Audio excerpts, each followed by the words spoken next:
Hello student, good morning, Namo Buddhaya. Kembali jumpa dengan Teacher Yohana di video pembelajaran tematik kelas 5. Apa kabar anak-anak semua?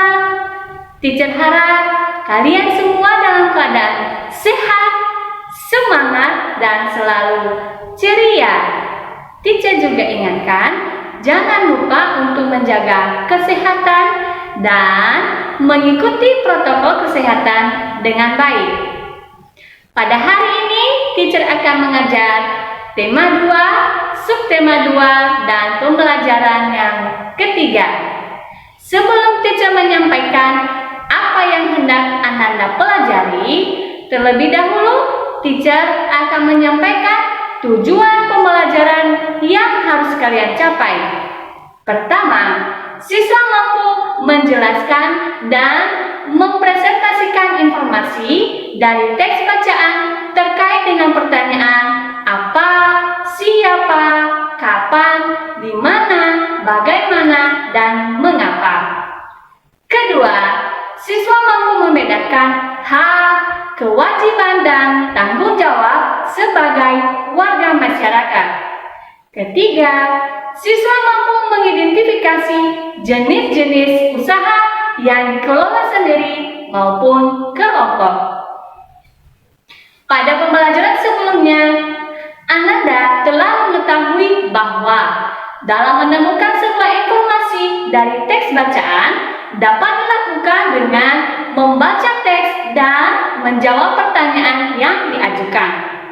Berdasarkan hal tersebut, pada pembelajaran kali ini diharapkan Ananda dapat menjelaskan dan mempresentasikan informasi yang didapat dari teks berkaitan dengan pertanyaan apa, siapa, di mana, kapan, bagaimana, dan mengapa. Agar lebih mudah dalam menjelaskan informasi dari bacaan, Ananda hendaknya menandai informasi-informasi penting yang diperoleh selama membaca suatu teks bacaan yang berkaitan dengan pertanyaan apa, siapa, kapan, di mana, bagaimana, dan mengapa. Untuk lebih memahami cara menjelaskan informasi dari suatu teks bacaan, simaklah teks berikut ini. Kerja bakti. Pada hari Minggu, warga di daerah tempat tinggal Edo mengadakan kerja bakti. Mereka membersihkan sampah-sampah yang menumpuk. Selama ini, bau busuk dari tumpukan sampah telah mencemari udara di lingkungan tempat tinggal itu. Warga harus menutup hidung saat melewati tumpukan sampah yang membusuk itu. Sebelum melakukan kerja bakti, seminggu sebelumnya warga bermusyawarah untuk mencari pemecahan dari masalah sampah. Selain menggunung dan berbau busuk, kadang-kadang tempat sampah itu terlihat berantakan karena ada beberapa orang yang berusaha mencari botol-botol bekas untuk didaur ulang. Akibatnya, pemandangan dan udara di lingkungan sekitar tempat sampah jadi kotor dan bau. Setelah bermusyawarah, warga mendapat sebuah penyelesaian. Warga akan menyiapkan dua macam tempat sampah.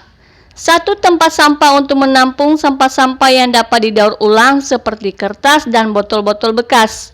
Tempat sampah lainnya digunakan untuk menampung sampah-sampah yang dapat membusuk, misalnya dedaunan dan sisa-sisa sayur. Selanjutnya, sampah-sampah yang dapat membusuk itu akan diolah menjadi pupuk kompos yang dapat digunakan warga untuk memupuk tanaman. Dalam kegiatan musyawarah dan kerja bakti itu, seluruh warga ikut berperan serta. Keikutsertaan warga dalam musyawarah dan kerja bakti merupakan salah satu bentuk tanggung jawab warga dalam menjaga kebersihan lingkungan. Nah, setelah Ananda sekalian menyimak bacaan yang telah dibacakan, tugas Ananda selanjutnya adalah jawablah pertanyaan-pertanyaan yang terdapat pada buku tema 2 halaman 64 sampai 65. Pada subtema 1, Ananda telah mengetahui makna tanggung jawab dan jenis-jenis tanggung jawab sebagai warga masyarakat.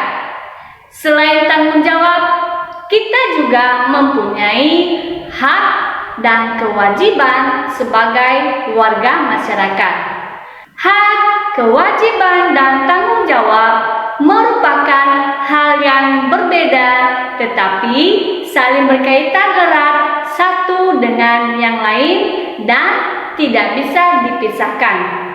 Karena hak dan kewajiban bersifat kodrati dan harus dilaksanakan secara bertanggung jawab oleh pihak yang bersangkutan. Bagaimanakah perbedaan hak, kewajiban, dan tanggung jawab? Berikut adalah uraian penjelasannya. Pertama, hak sebagai warga masyarakat. Hak berarti sesuatu yang mutlak milik seseorang dan penggunaannya tergantung kepada orang yang bersangkutan. Jadi, hak sebagai warga masyarakat ini adalah sesuatu yang mutlak menjadi milik seseorang yang berkedudukan sebagai warga masyarakat.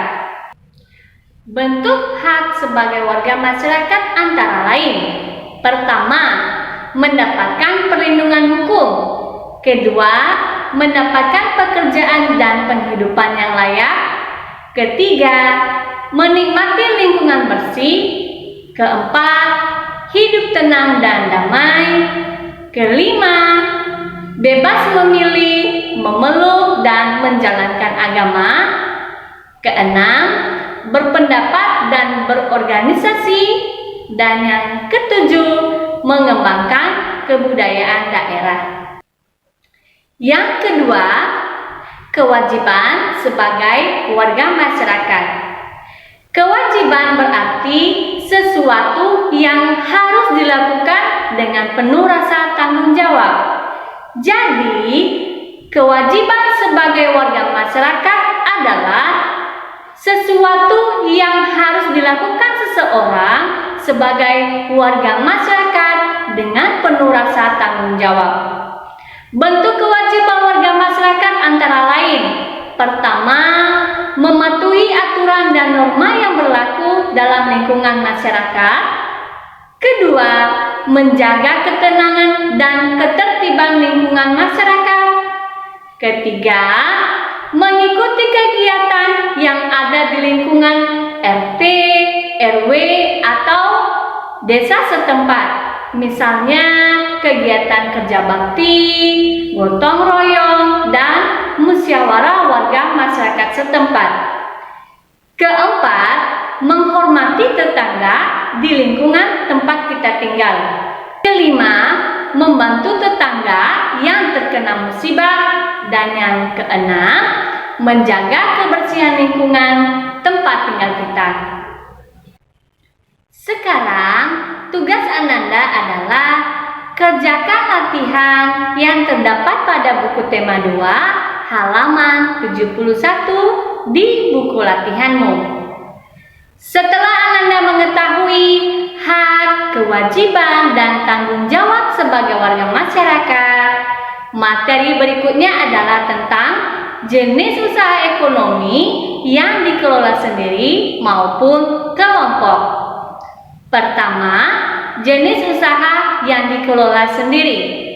Jenis usaha yang dikelola sendiri sering disebut dengan usaha perorangan.